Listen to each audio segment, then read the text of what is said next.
But this is our nonprofit, the Leadership Society of Arizona. And what we're trying to do is educate people as well as help students develop in their life. And we do summer programs, individual mentoring. We do all sorts of stuff here in Arizona. It's really one of the funnest things that we do all year round. We have a great team. You know, a lot of people don't realize, but everyone on this team, they actually came up through our educational model. Either one, they went through our college courses and got graduate degrees through our programs at ASU, or they came up through the nonprofit itself and were mentored as younger children. And we were teaching them the same ideas and philosophies when they were younger. And when they got to college and they got older, they actually came and joined our organization and are interning or supporting us in doing these programs in life. But here's a new approach, and it's very easy. You can tell with the family story where this is going. Because what we found out in business is wherever we went, the organizations kept telling us it's the people. The people aren't trained enough. They're not responsible enough. They don't understand enough. They're not dedicated enough. And every organization we've ever been to, when we look at it, it's never been the people. It's always been the structure. And that's why we have the best value approach, is to create the right structure within organizations. And we've done this all over, as you're going to find out in the next couple of days. But we started to realize that the history and what they're thinking is exactly what the education is thinking, is that the issue is a student. How many teachers have told me it's the child's issue? The child is looking at their phone too much. They don't have a long enough attention span. They're not responsible enough. They don't know how to take notes. They don't sit still. And every time we've ever worked with any child, what we have found, it's never been the child. It's always been the structure in which they've been placed under, and they're trying to be educated in. And here's a change. It's the difference between a top-down versus a bottom-up approach. Here's the top-down. There's all this information life, and it's only become more complex in the last 10 years. What we got to do is we got to take a little bit of everything and shove it into this child's brain.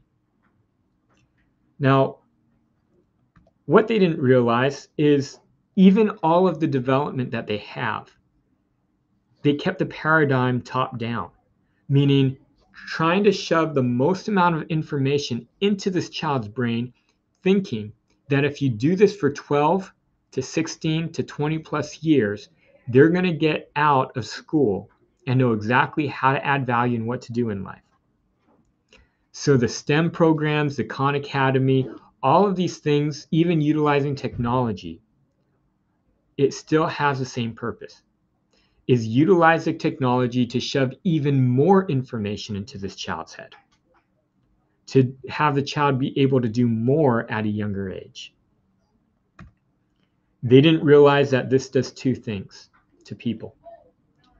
Shoving a lot of information into an immature child's head, one, is going to confuse them, and two, it's going to cause them increased stress and mental issues. And this is what we are finding in today's society. It's no wonder more children have ADHD, more children have mental issues, depression. We have even more stats than this, but almost every single person going through college goes through some type of depression sometime in their college career. It's really an issue. And suicide rates were going up in college when I was going through it. Now they're going up in high school. And people's mental illnesses and the medication they have to take for it, I mean, it has just gone skyrocket. But we found a way to eliminate that. And this is what we call the bottom-up approach. Because what we identified was that these three principles will help a child develop right. One, it has to be, whatever they're doing has to be individually centered. Because it's all about this child figuring out and understanding who they are. So everything's about that. What we realize is you gain a more efficient educational structure if you find out what the child's strength is. Now you don't have all of these options available to you and all of this information you have to learn. You start to realize that this child, if they figure out what they're good at, they only have to learn this much information in life. And people don't realize in the industry now, nobody pays you to know everything. That's what the internet is for. They only pay you if you can do one thing really, really well. The competition is going up. And so now in the future world, because competition is so high, because things are so segmented in terms of specializations, if you're not really good at one thing, you don't have a shot. It's very hard for you to compete. And automation is going to take over a lot of it. The second principle is it has to be simple. See, all this time, we've been wanting to make things complex, but people didn't realize the natural law. Natural law is, if it's simple, how much do you have to think? If I release this, you know exactly where it's going. You don't have to think. Minimizes thinking. Making it simple minimizes thinking. What does it do to risk? And this is a key, is when it's simple, risk goes up or down. It goes down. Your risk of this going anywhere but down if I drop it or release it is zero. There is no risk. And this is now what we're learning, is what do you want to teach your children? What learning paradigm do you want to teach them? Do you want them to have less risk, not think, have things simple and quickly understand it? Or the opposite, which is what? If it's not simple, it's complex. As things are complex, do you have to think more or less? You got to think more. As you think more, things are more complex. What happens to your risk? It goes up. This whole time, the academics were teaching their children a very high risk model, which is thinking, increasing risk. And as you go out through these next days, you're going to figure out why this is even worse than just understanding the logic of it, right? But we want to keep things simple. Somewhere along the line, people convinced everybody else, probably academics, convinced people that in order to learn, you have to think. And what people didn't realize is thinking and learning is not synonymous. Thinking causes risk. Complexity causes risk. You can learn when it's simple and you don't have to think. Just look at certain teachers. Certain teachers can simplify it so it's so easy that you just see it and you know it. And this is what we want children to be able to do, is when they see something simple that they just do it. Eliminates the thinking of it. It's when people don't know what they're doing. When people don't know what they're doing, they don't know how to teach something, it becomes complex and it causes a student to think more. We don't want the child to do that. We want to shut their mind off. Because why? Look at studying. Like we tell people, usually children, they don't understand something, they go study. And they're going to study and study. And if they're doing math, how are they going to do this? Well, they don't understand it, so they're going to try and figure it out on their own. They're going to learn it the wrong way.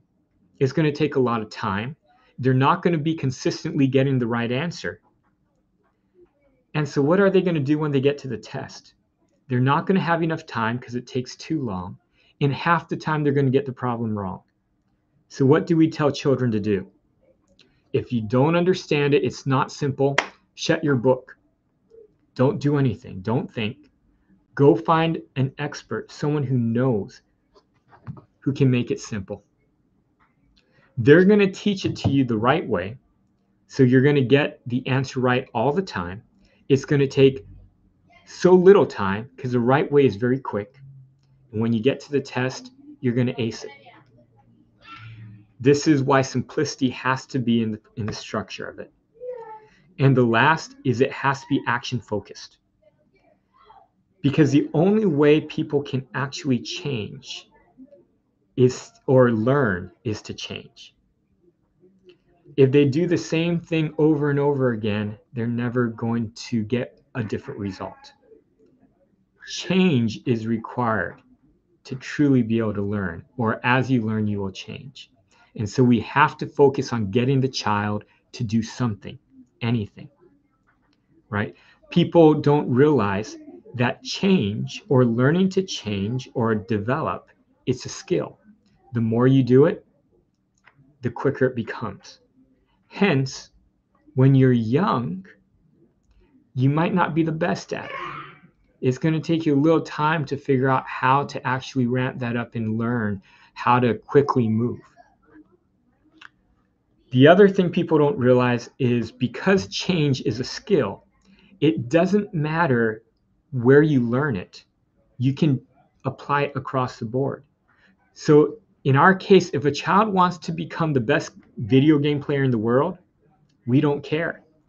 Because the same skills it takes required for someone to become the best video game player in the world is the same skills it takes to become the best doctor, lawyer, engineer, whatever it might be. And so these are the three principles that we shape our educational process and structure in developing kids. And it follows all of the principles in the family that you learned, as well as all the principles in BVA that you will learn. Here are some of the concepts with it that we teach the younger students, and that you probably want to teach everybody in life. But we've been doing this, and the results have been amazing.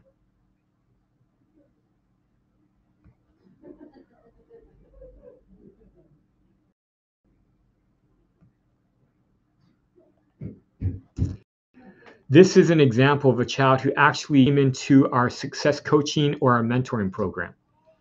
I like to show Hadley because I feel she was a typical teenage person, junior high school age student.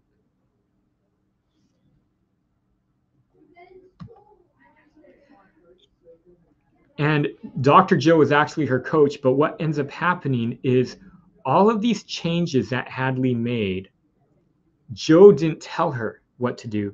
She's the one who told Joe what she wanted to do. Joe was just mentoring her and coaching her along. And if you look at the pattern, the first thing people need to figure out is who they are. And they do it in many different ways. The second, when they become comfortable with who they are, they open up to other people. They start talking to other people. When they start talking with people, they become less fearful of asking for help. And as they ask for help and people help them, they become grateful. And usually they always turn to wanting to help other people.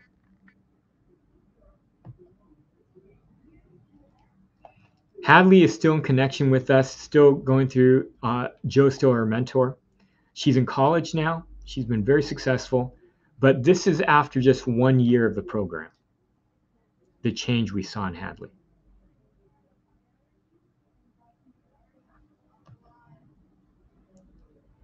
But we have had students that have won the children's equivalent award to the Nobel Peace Prize. It's the same thing that Greta Thunberg won. 2 of our students won it a couple of years back, Nav and Vihan.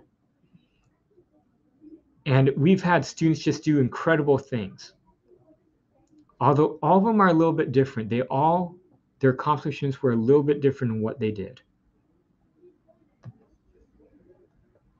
And this year or last year, this school year, we started up a middle school, a private middle school, enrolled 20 students in it. And it has just been amazing to see what has happened and how things have changed with it. But the principles have all been the same. Instead of trying to change the child and tell them what to do, we want to eliminate it. People don't realize in the workforce, nobody wants to hire someone who, when there's an issue, someone has to tell them what to do. We don't have the time for it anymore. And after 18 years of going through an education system where this is what they do day in and day out, what do you expect a person to do when they get out of that? They expect someone to tell them what to do and sit there. But what we're looking for is trying to attract the right students now that have the capability to develop the ability to do things on their own, to learn on their own. And with some mentorship and resources to be able to figure it out.